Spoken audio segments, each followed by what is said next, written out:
거룩하신 하나님, 이 귀한 주의 날 주님의 몸된 교회에 우리를 불러주시고 주님의 십자가 앞에 머리 숙여 기도할 수 있도록 인도하시니 참 감사합니다. 시대가 악하고 또 힘들어지는 이 시기에 그럼에도 불구하고 주의 날을 기억하여 주님 앞에 예배하는 자로 세워주시니 감사합니다.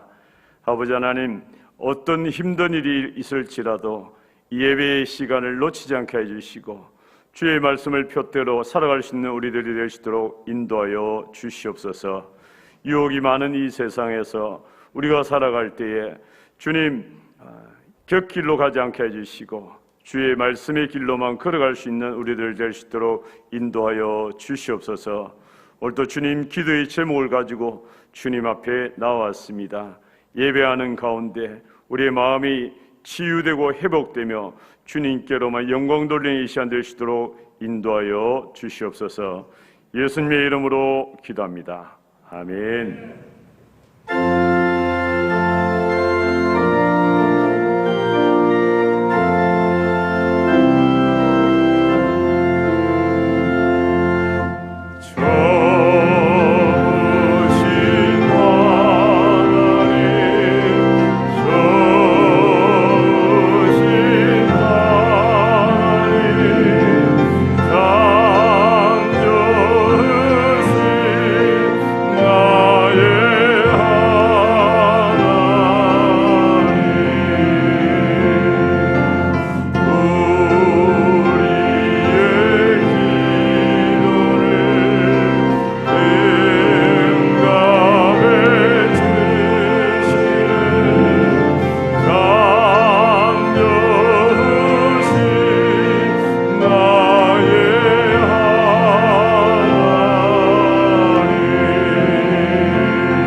구주의 십자가 보혈로 구주 예수 의지함은 이 두 찬양을 이어서 우리 주님 앞에 힘차게 찬양하겠습니다.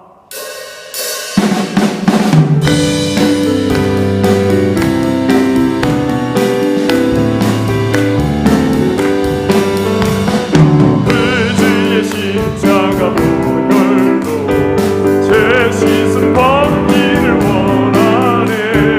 내 죄를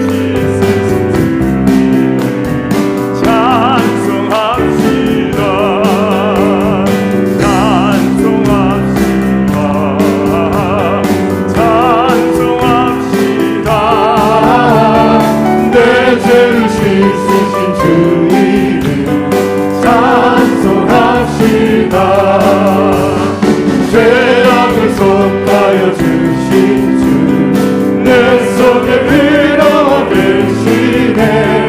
십자가 앞에서 주님을 찬송합시다. 찬송합시다. 찬송합시다.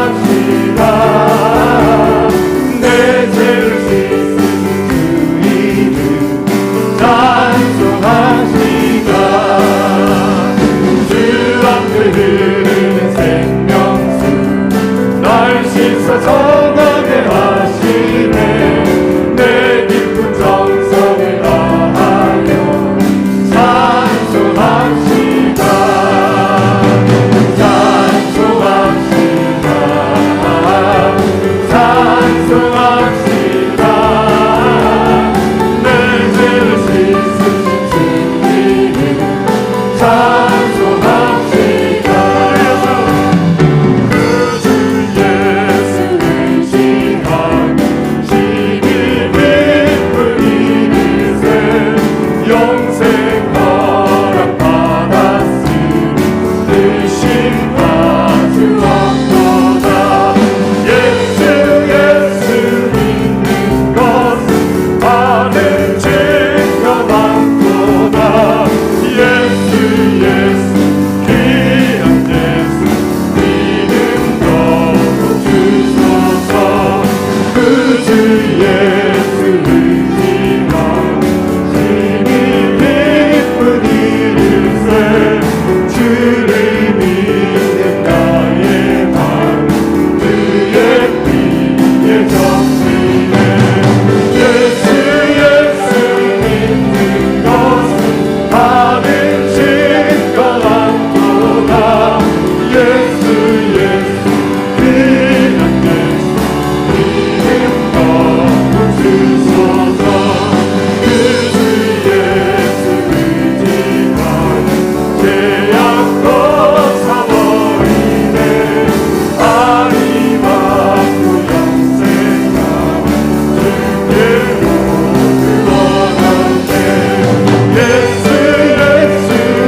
붙이신 기도로 나아갑니다.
우리 인생을 굽어 살펴주시는 하나님 아버지, 녹음이 우거지는 계절에 6월 두 번째 주일 대예배를 기쁘고 즐거운 마음으로 드리게 하시니 감사합니다. 언제나 우리를 있는 모습 그대로 받아주시고 용납해 주심을 감사합니다. 이 시간 예배를 통해 올려드리는 우리의 찬양이 향기가 되게 하시고 우리의 경배가 주님의 보좌의 기둥이 되게 하여 주시옵소서. 때로는 예배드리는 우리의 중심이 흐트러질 때가 있음을 솔직하게 고백합니다. 습관적으로 찬양을 하고 형식적으로 예배 순서에 참여할 때가 있습니다. 예배를 실패할 때 어떤 열매가 맺어지는지 늘 기억하게 하여 주시옵소서. 가인의 예배를 기억하게 하여 주시고 혼니와 비니하스의 예배를 기억하게 하여 주시옵소서. 평화를 사랑하는 하나님 아버지, 이달 6월은 온 국민이 호국 보훈의 달로 지키는 달입니다. 나라를 위해 목숨을 바친 선열의 정신을 우리 교우들도 잊지 않게 하여 주시옵소서. 주님은 나라도 모르고 이웃도 모르는 집단 이기주의에 갇힌 교회를 원하지 않는 줄 믿습니다. 나는 그리스도인인 고로 거짓없는 내 양심은 죽음을 초월하여 나라를 사랑하였다라는 우리 설림 목사님의 말처럼 이 땅에 교회가 나라를 사랑하는 자들이 되게 하여 주시옵소서. 언제나 주님 안에 살아가는 기쁨과 감사를 깨닫게 하여 주시옵소서. 주님의 대학교회와 동서학원 세계의대학에 은혜와 평안으로 가득하기를 원합니다. 하늘에 계신 장성만 설림 목자님의 정신을 본받게 하여 주시고 학원을 이끌어 가시는 박동순 이사장님의 신혼을 강건케 하여 주시옵소서. 건강 지켜 주시옵소서. 또한 세계의대학의 대학 총장들에게도 성령 충만, 은혜 충만, 기쁨 충만으로 하게 하여 주시옵소서. 3주기 평가가 내일 모레 있습니다. 순조롭게 진행되어 아주 우수한 대학으로 평가받게 하여 주시옵소서. 그래서 대학이 미래형 대학으로 나아가는데 조금도 부족함이 없게 하여 주시옵소서. 주님으로 인해 새 생명의 기쁨이 넘쳐나게 하여 주시옵소서. 주님으로 인해 날마다 소망을 이루는 기쁨을 누리게 하여 주시옵소서. 우리도 주님께서 베푸신 구원과 사랑을 전하는 기쁨 속에 살기를 원합니다. 우리 모두가 대학교회와 동서학원 가족들을 위해 기도하고 국가를 위해 기도하고 지역사회를 위해 기도하기를 원합니다. 특히 대통령을 비롯한 정치 지도자들, 국회에 파견된 우리 대학교의 장지원 집사를 위해서도 기도하기를 원합니다. 이제 주님의 말씀을 듣고자 합니다. 오늘도 강단위에서 진리의 등불을 밝히실 담임 목사님을 붙잡아 주시옵소서. 말씀의 빛이 비출 때 우리 영혼의 문을 활짝 열고 그 빛을 받게 하여 주시옵소서. 변화가 필요한 자에게 변화를, 주저하고 있는 자에게 결단을, 두려워하는 자에게 용기를, 낙심해하고 있는 자에게 소망을 주는 말씀이 되게 하여 주시옵소서. 주님은 언제나 우리를 실망시키지 않으심을 믿습니다. 이 예배를 위해 보이지 않는 곳에서 묵묵히 봉사하는 주의 종들과 아름다운 목소리로 찬양한 시원성가대, 모든 성도가 한 주간 살아갈 때 어떠한 형편과 사정이 있든지 주님의 손을 놓지 않게 하여 주시옵소서. 우리가 약할 때 주님은 강함을 주시고 우리가 가난할 때 주님은 우리에게 부요함을 주실 줄 믿습니다. 오늘도 보라, 내가 새 일을 행하리니 광야의 길을 사막의 강을 내리라는 말씀을 묵상하며 이 모든 말씀 우리 주 예수 그리스도의 이름으로 기도합니다. 아멘.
주 예수께서 잡시던 밤에 떡을 가지사 축사하시고 떼어 이르시되 이것은 너희를 위하는 내 몸이니 이것을 행하여 나를 기념하라 하시고 식후에 또한 그와 같이 잔을 가지시고 이르시되 이 잔은 내 피로 세운 새 언약이니 이것을 행하여 마실 때마다 나를 기념하라 하셨으니 너희가 이 떡을 먹으며 이 잔을 마실 때마다 주의 죽으심을 그가 오실 때까지 전하는 것이니라.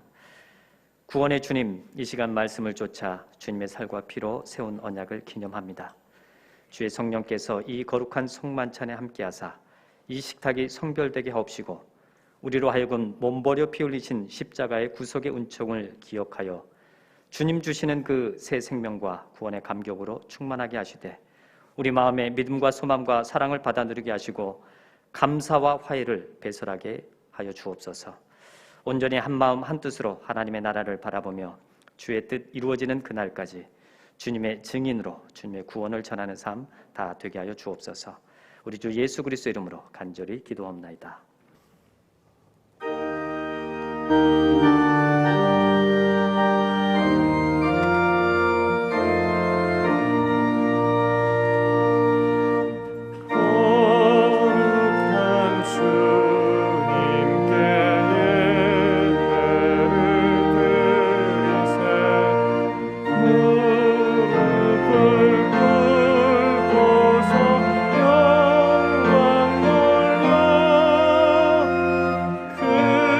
같은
여호와께서 자기 백성의 상처를 싸매시며 그들의 맞은 자리를 고치시는 날에는 달빛은 햇빛 같겠고 햇빛은 7배가 되어 7날의 빛과 같으리라. 긍휼이 풍성하신 하나님 아버지, 코로나가 온 세상을 덮어 우리가 몸살을 앓은 지가 1년 반이나 되었습니다.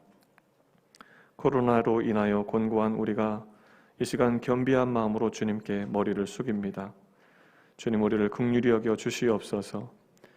주님의 은혜를 사모하는 마음으로 이 시간 경배드리며 감사의 예물을 또한 드립니다. 우리를 받으시고 우리의 예배를 받아 주시옵소서. 곤고한 우리에게 주님의 위로와 하늘의 평강을 허락하여 주시옵소서. 오늘의 예배를 통하여 우리의 영혼이 영원한 소망이 되시는 하나님만 잠잠히 바라는 당신의 백성들이 다 되도록 인도하여 주시옵소서. 오늘 예배를 받으시고 우리에게 한없는 은혜와 사랑으로 충만케 하실 우리 주 예수 그리스도 이름으로 기도하옵나이다. 아멘.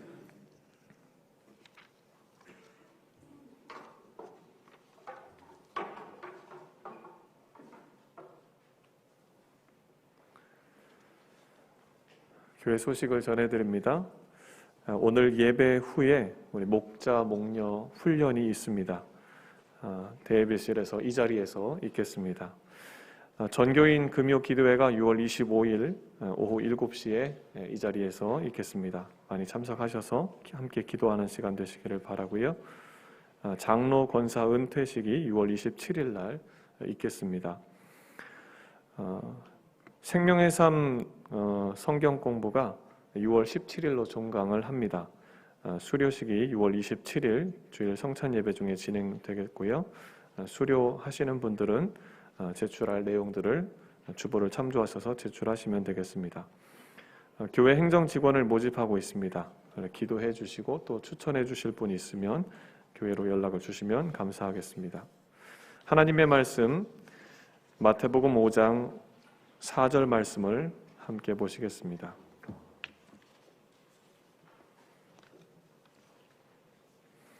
신약성경 마태복음 5장 4절의 말씀, 우리 다 같이 하나님의 말씀을 합독하시겠습니다.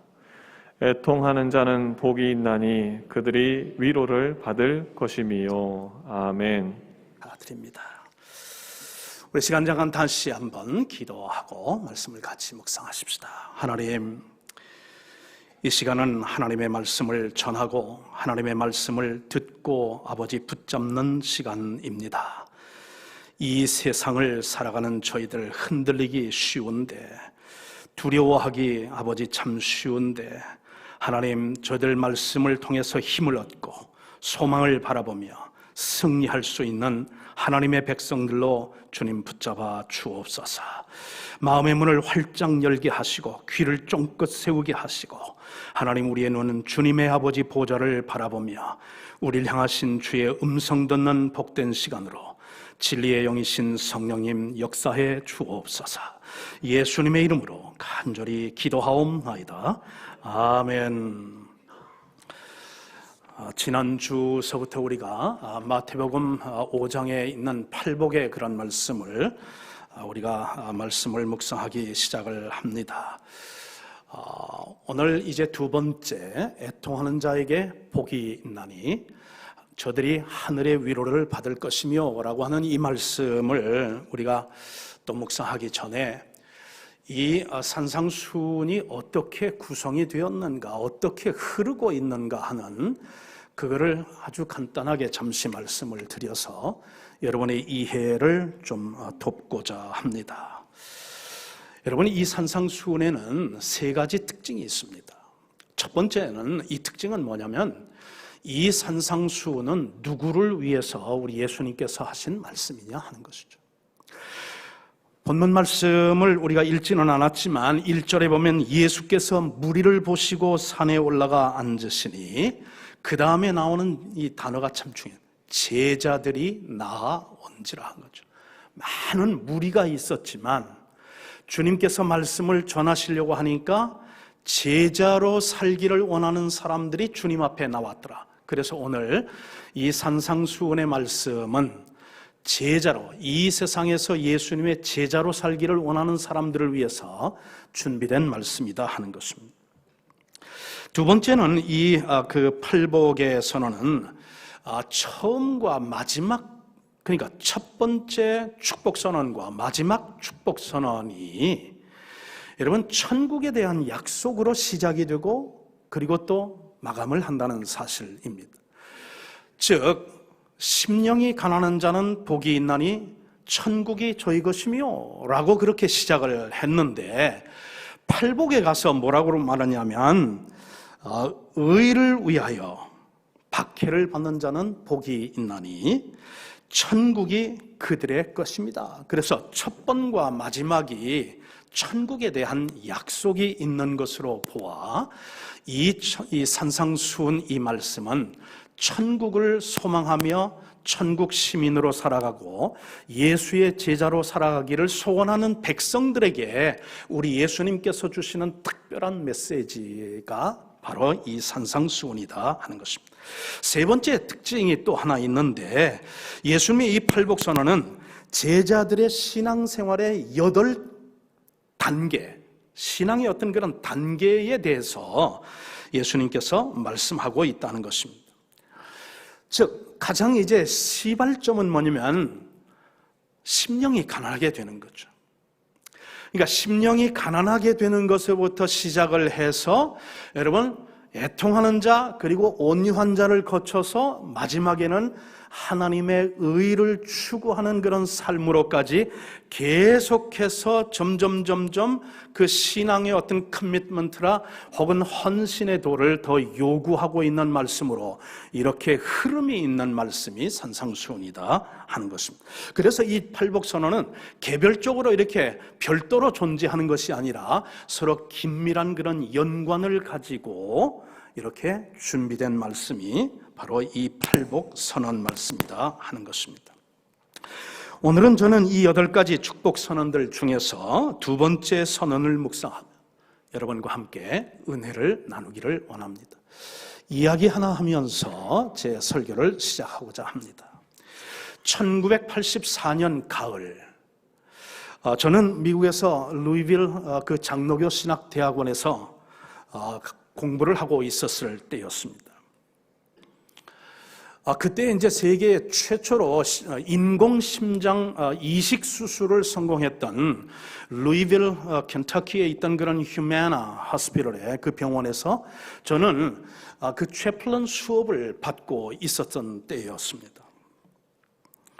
그리고 그 채플런으로 이제 훈련을 받고 있는 그때에 당시 이스라엘 템플이라고 하는 네릭 매사추세츠라고 하는 미국의 그런 동부의 한 주에 이슬람 템플이라고 하는 그런 유대교 그 사원의 담임 레바이로 그렇게 일하고 있는 해롤드 쿠셔너라고 하는 그 박사가 쓴 책을 읽고 있었는데, 나쁜 일들이 좋은 사람에게 발생했을 때 When bad things happen to good people, 나쁜 일들이 좋은 사람들에게 발생을 했을 때 어떻게 하느냐 하는 것에 대한 그런 그 책을 아주 열심히 읽고 있었습니다. 막 그때 이제 발간한 그런 거고, 그 제목이 참 저의 그런 어떤 관심을 또 이끌고 해서, 마침 또 상담 목회를 공부하던 사람이기 때문에 그래서 더 아마 그 관심이 있었던 것 같습니다. 왜냐하면 제가 이 책을 통해서 관심이 있었던 건 뭐냐면 이 지금 저자 말입니다. 해롤드 쿠셔너라고 하는 이 저자가 개인적인 큰 어떤 그런 고통을 경험하고 있었습니다. 개인적으로 정말 엄청난 그런 슬픔과 그 애통한 그런 어떤 그런 슬픔을 경험하고 있을 그때에 그가 경험한 하나님의 놀라운 그런 위로를 이 책에 절절히 적고 있었기 때문에 굉장히 흥미롭게 그리고 열심히 이 책을 읽었습니다. 내용을 간단하게만 요약을 한다고 하면 이 헤롤드라고 하는 유대교의 그 레바이에게는 부인과의 사이에서 태어난 아론이라고 하는 그런 이제 아들이 있었습니다. 그런데 이 아론이라는 아들이 3살 때 참 희귀병을 진단을 받게 되는데 그 병명이 어떤 거냐면 조로증이라고 하는 것입니다.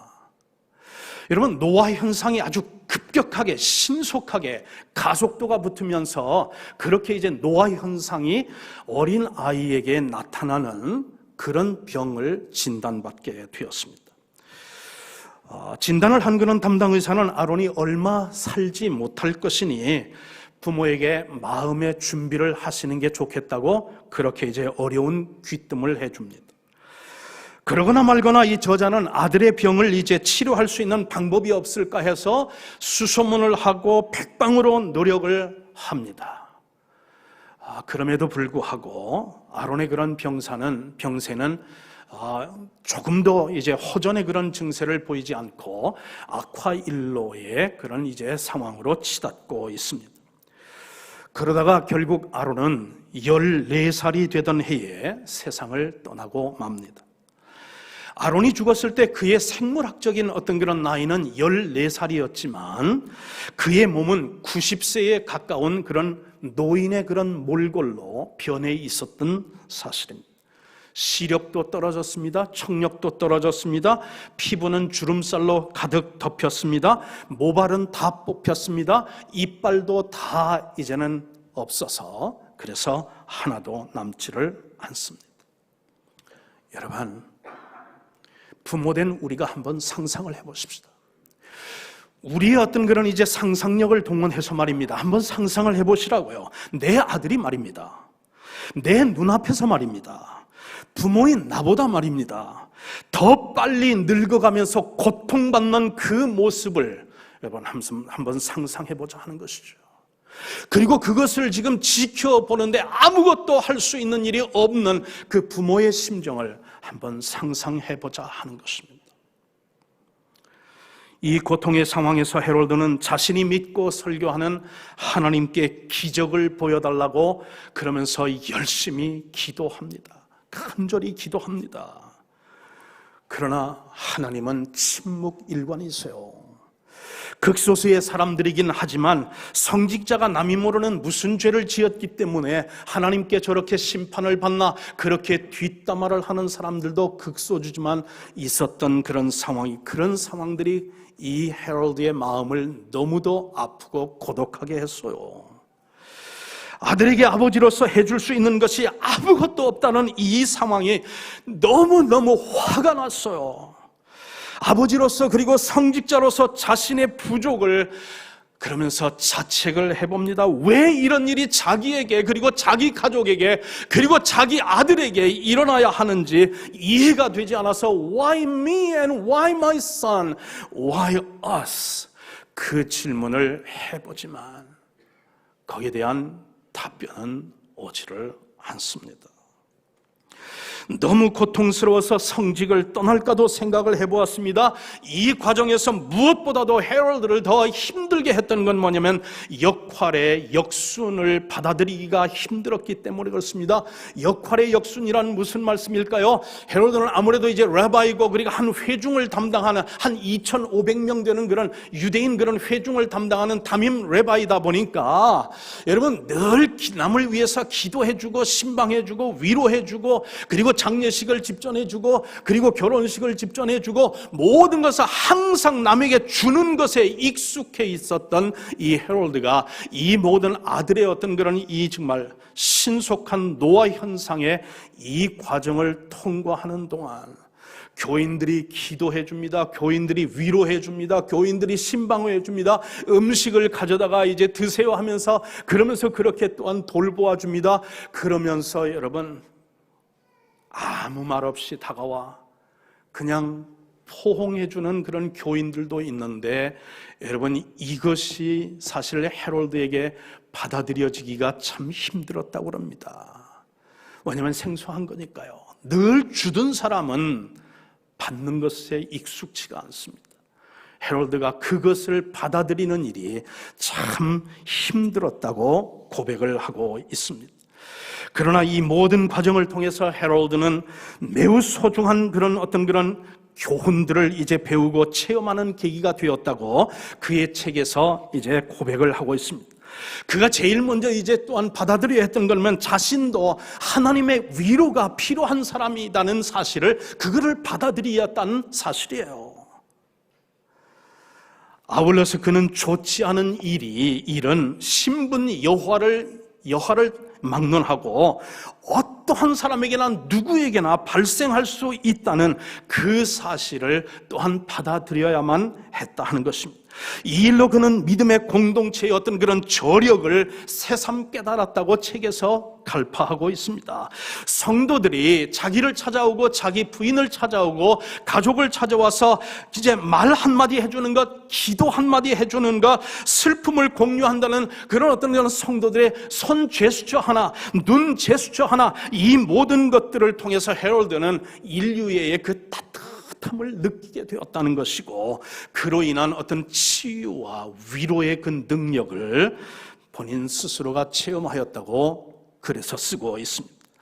뿐만 아니라 이 모든 것이 다 애통해하는, 자기 아들을 위해서 애통해하고 자기 처지를 바라보면서 애통해하는 자기를 향한 하나님의 따뜻한 그런 위로였다는 사실을 깨닫게 되었노라고 그의 책에서 간증하면서 이 세상에서 애통한 일로 슬퍼하며 고통받는 독자들에게 선 경험자의 그런 권면을 들려주는데, 그 권면이 어떤 것이냐면, 좋은 사람들에게 나쁜 일이 발생할 때, 그때가 바로 말입니다, 하나님의 말씀대로 살려고 하고 하나님의 뜻대로 살려고 하고 정말 법을 지키며 살려고 하고 다른 사람을 배려하며 살려고 하고 공동체의 유익을 위해서 살려고 하는데, 그런 사람들에게 나쁜 일들이 bad things happen 했을 때, 그때가 바로 하나님의 임재와 하나님의 사랑을 의심하고 믿음에서 이탈하는 그때가 아니라, 바로 그때가 마음을 열고 하나님께서 우리에게 주시는 위로를 받아들이는 바로 그때가 되어야 된다고 그러면서 우리에게 도전하며 간증하고 있습니다. 오늘 이제 예수님은 우리에게 애통하는 자는 복이 있나니 그들이 하늘의 위로를 받을 것이며 라고 말씀하고 있습니다. 마음으로 애통해하는 사람이 받는 축복의 약속이 오늘 본문에 나와 있는데, 그 약속이 무엇입니까? 하나님의 위로를 받을 것이라고 우리 예수님께서 예수님의 살아계심을, 그것을 보증하면서 우리에게 약속해 주시는 약속, 하나님의 위로를 받을 것이다, 그런 말씀 아닙니까? 예수님께서 이렇게 말씀하셨습니다. 애통하는 자는 복이 있나니 저희가 위로를 받을 것이며. 그래서 제가 여러 가지 그런 버전들을, 여러분 성경 번역본들을 제가 참고했는데, 공동 번역 성경은 이렇게 기록했습니다. 슬퍼하는 사람은 행복하다, 그들은 위로를 받을 것이다 라고 번역했습니다. 여러분, 이 애통이라는 이 키워드, 이 단어는 헬라어 언어로는 펜투테너스라고 하는 그런 이제 단어인데, 원어의 뜻은 무엇이냐면 가장 고통스러운 슬픔을, 바로 이 애통이라고 하는 거죠. 인간이 살면서 이 세상에서 정말 경험할 수 있는 가장 고통스러운 그런 슬픔, 그것이 바로 애통함이라고 하는 펜테테너스라고 하는 그런 단어가 우리에게 주는 의미라고 하는 것입니다. 그런데 여러분, 사실 그렇잖아요. 인간적인 어떤 경험으로 보면 이 말씀이 얼마나 역설적인 그런 내용을 담고 있습니까? 여러분, 역사의 고금을 막론하고 여러분 인간의 어떤 행동을, 그것을 좌우하는 그런 불변의 행동 원칙이 있는데, 그건 뭐냐면 누구든지 예외 없이, 모든 사람 예외 없이 여러분 행복은 추구하고 고통은 피해가고 싶은 것, 이게 인간의 어떤 그런 불변하는 행동의 원칙이다 하는 것입니다. 그것은 인간은 누구도 예외 없이 행복은 추구하되 고통은 피하는 것, 이게 사실 모든 사람들이 추구하는 어떤 행동 강력인데, 이런 맥락에서 조명하여 볼 때에 어떻게 슬퍼하는 사람에게 복이 있을 수 있으며, 어떻게 눈물 흘리면서 애통하는 사람을 복 있는 자라 할 수 있느냐, 역설적이다 하는 것입니다. 여러분, 타종교, 특별히 이제 불교에서는 인생 자체를 고통이라고 그러지 않습니까? 그렇죠?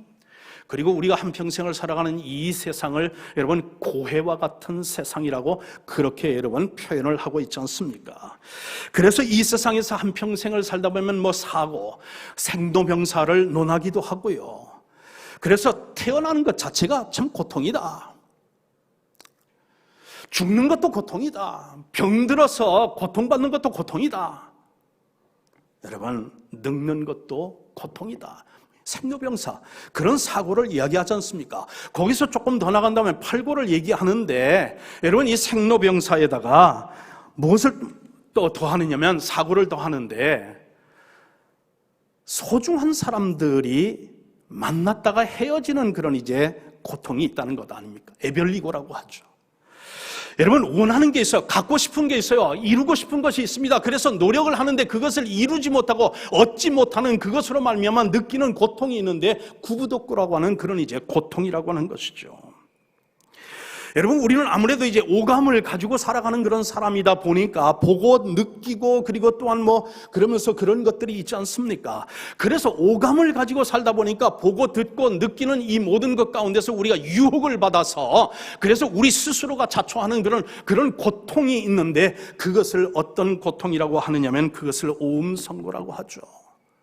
그런가 하면 마지막으로 우리가 생각하는 것은 미워하는 사람들과 만나야 되는 그런 이제 그것도 고통이라고 하여 원증해고라. 이것을 네 가지를 더할 때에 여러분 팔고라. 그렇게 하면서 이 세상 사는 것 자체가 고통이고 그리고 이 고해와 같은 이 세상에서 한평생을 사는 것은 고통의 연속이라고 불교도 그렇게 가르치고 있다 하는 것입니다.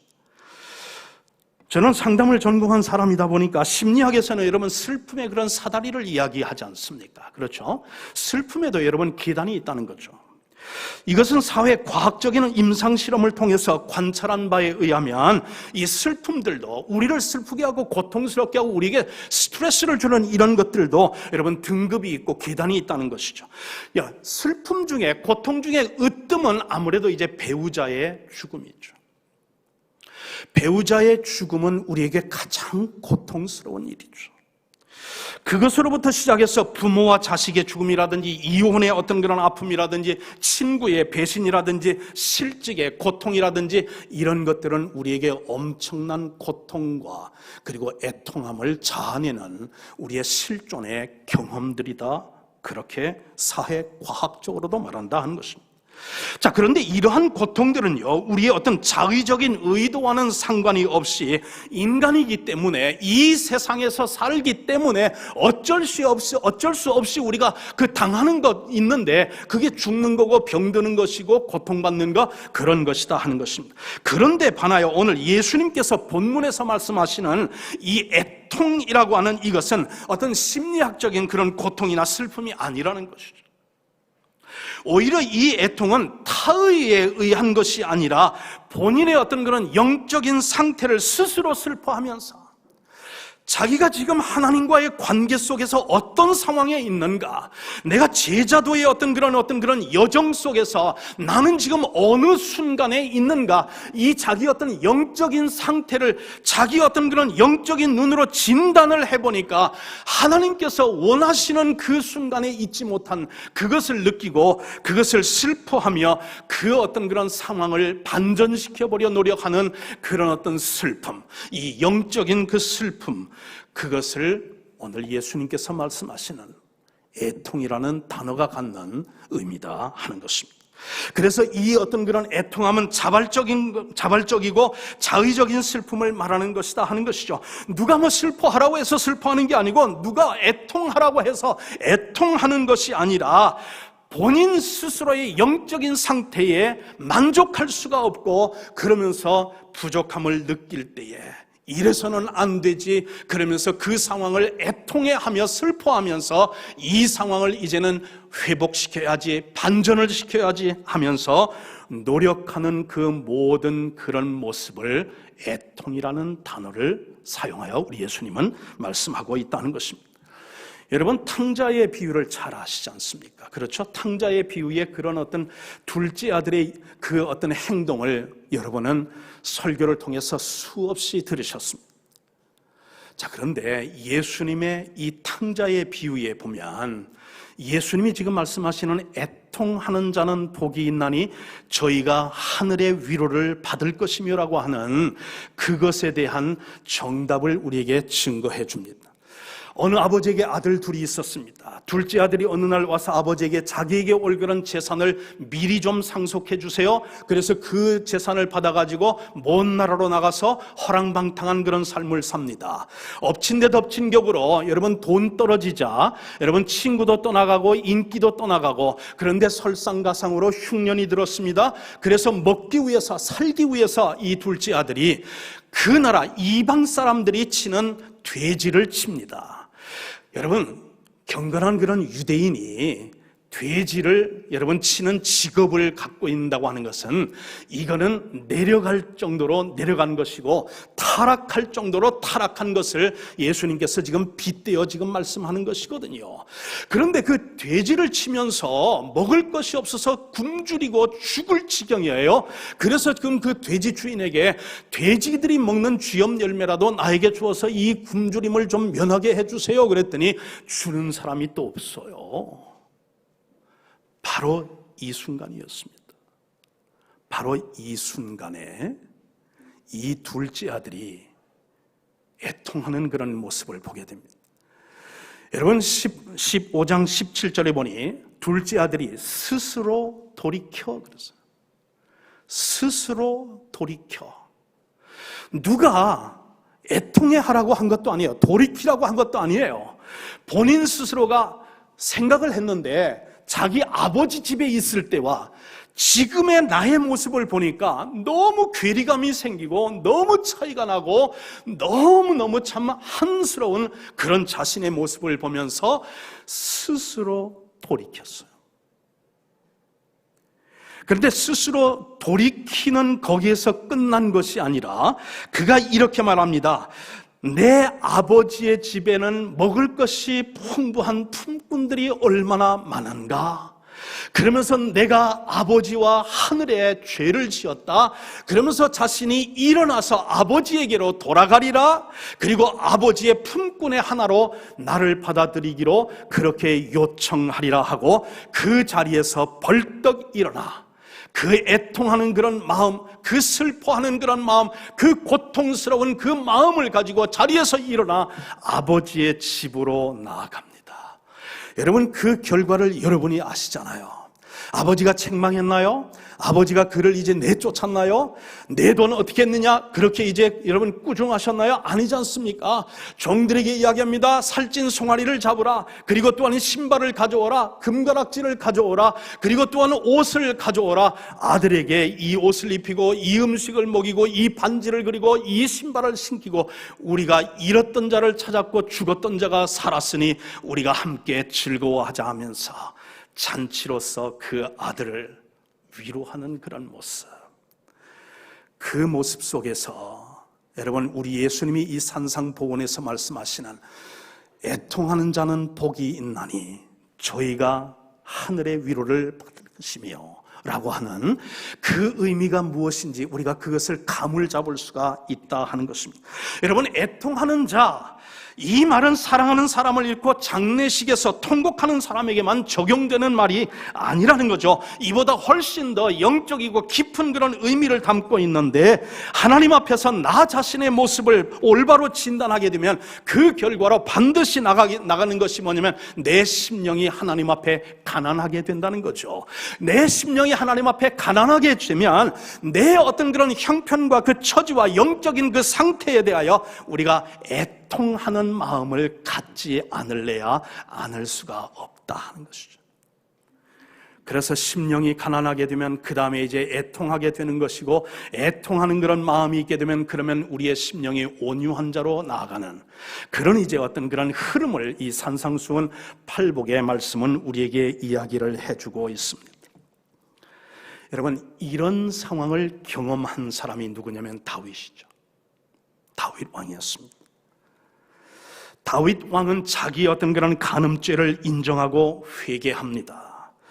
물은 나는 내 죄과를 아오니 내 죄가 항상 내 앞에 있나이다. 내가 주께만 범죄하여 주의 목전에 악을 행하여 싸우니 그랬어. 나단 선지자가 지금 와서 자기를 책망할 때에 그 나단 선지자를 제거할 수도 있었습니다. 부인할 수도 있었습니다. 그렇게 하지만 이 다윗 왕은 그러지를 않았어요. 그 죄를 인정했습니다. 그리고 그 죄를 인정하고 그러면서 슬퍼하며 애통해 했습니다. 자신을 위해서 애통해 하고, 그리고 또한 이제 피해자를 위해서 애통해 하고, 하나님을 바라보면서 하나님 앞에 이렇게 애통하는 마음을 가졌습니다. 그랬더니 그렇게 하니까 하나님께서 그에게 하늘의 위로를 내려주시는데, 이어지는 시편 51편 17절 말씀을 보세요. 하나님께서 구하시는 제사는 상한 심령이라. 애통함으로 자기 죄를 인정하고 그것에 대한 어떤 책임을 지려고 하는 그런 다윗 왕의 그 모습을 보고 하나님께서 주시는 말씀이 뭐냐면, 하나님께서 구하시는 제사는 상한 심령이라. 하나님이여, 상하고 통회하는 마음을 주께서 멸시하지 아니하시리이다. 여러분, 하나님께서는 통회하며 자복하며 애통해하는 그 다윗 왕에게 하나님의 위로를 주시는데, 위로는 하나님의 선물이고 하나님의 위로는 우리의 삶을 소생시키는 큰 힘이 되는 줄 믿습니다. 한 얘기만 더 말씀을 드리고 그러면서 오늘 말씀을 마칩니다. 여러분, 다윗의 회개에는 한 가지 여러분 특징이 있습니다. 여러분, 그렇잖아요. 여러분에게도 그런 속성이 있고 저에게도 그런 속성이 있고, 아마 이런 어떤 그런 속성은 유니버설한 것 같습니다. 누가 나의 잘못이나 어떤 실수를 지적하면 그것을 순수히 받아들이는 경향보다는 그것을 합리화하고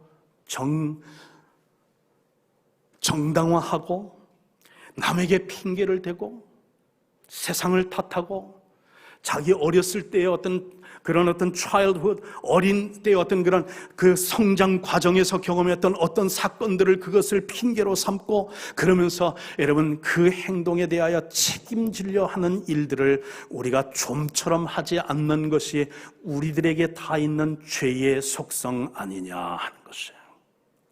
그런데 다윗은 달랐다는 것입니다. 심지어 우리 어떤 그런 인류의 조상이라는 아담조차도 여러분 죄를 짓고 그러면서 또한 이제 죄를 지적받았을 때에 당신이 지으신 저 여자가 하면서 책임을 전가했는데, 아담처럼도 그렇게 하지 아니하고 다윗은 자기의 어떤 죄를 애통해하며 그 죄를 하나님 앞에 고백하며 항상 내가 범죄하였나이다, 그렇게 자기의 죄를 고백하였고, 그로 말미암아 하나님의 용서를 경험하고 하나님의 위로를 이제 체험한 것, 그것이 바로 다윗의 모습, 삶에서 찾아보는 그런 어떤 모습 아닙니까? 그러므로 회개로 나타나는 그런 이제 하나님 앞에서의 나의 어떤 이런 영적인 상태에 대한 그 애통함은 인간이 하나님 앞에서 할 수 있는 최초의 의로운 행위일 뿐만 아니라 하나님의 용서와 위로를 이제 이끌어내는 마중물이라고 하는 사실을 오늘 예수님의 이 말씀을 통해서 우리는 기억할 필요가 있다 하는 것입니다. 다윗의 경험을 통해 얻는 결론은 무엇입니까? 인간의 어떤 그런 회개의 깊이와 하나님의 용서의 넓이는 항상 정비례한다는 사실이죠. 우리가 정말 애통해하면 할수록, 더 정말 진심으로 진정성 있게 애통해하면 할수록 하나님의 위로와 하나님의 용서가 더 크고 넓게 우리에게 다가온다 하는 것이죠. 인간의 슬픔의 그런 애통의 그 깊이와 하나님의 위로의 그런 어떤 넓이는 항상 정비례한다는 것이죠. 인간의 회개가 깊으면 깊을수록 하나님의 용서의 넓이는 더욱 넓으며, 인간의 슬픔이 크면 클수록 하나님의 위로는 더 깊고 넓게 우리들에게 찾아온다는 것, 그것이 오늘 애통하는 자는 복이 있나니 저희가 하나님의 위로를 받을 것이며 라고 하는 우리 예수님의 말씀의 의미인 줄 믿습니다. 사랑하는 성도들이여, 항상 우리 자신을 들여다보십시다. 하나님의 어떤 그런 은혜의 자신을 비추어 보십시다. 하나님의 말씀에 우리 자신을 비추어 보십시다.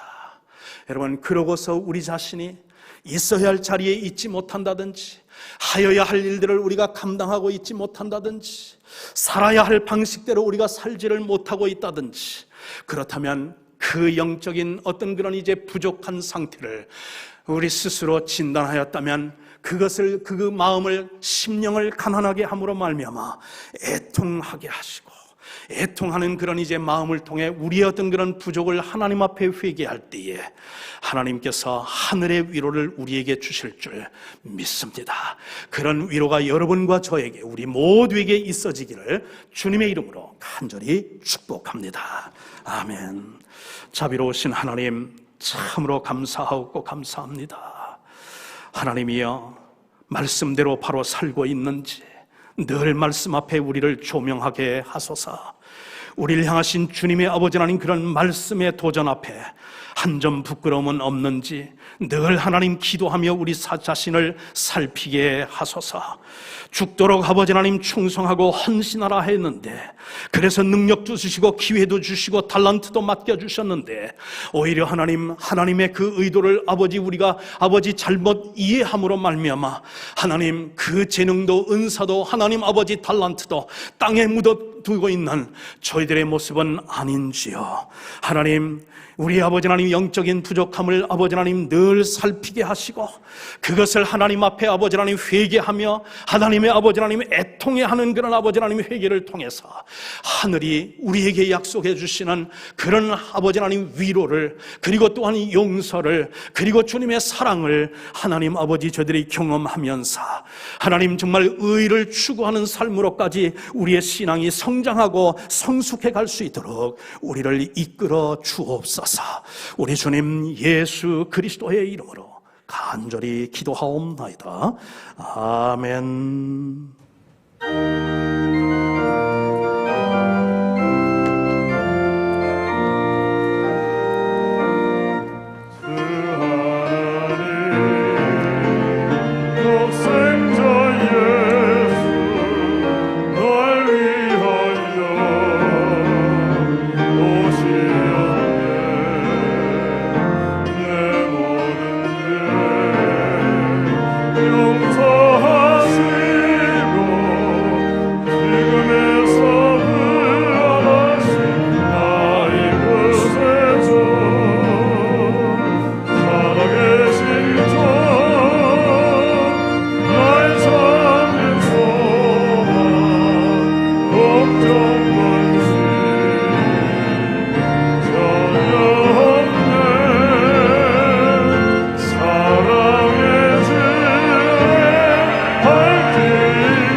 여러분 축도하기 전에 다시 한번 재상기시켜드리면 우리 목자 목녀님들의 훈련이 이 자리에서 우리 축도 끝나고 바로 이어지겠습니다.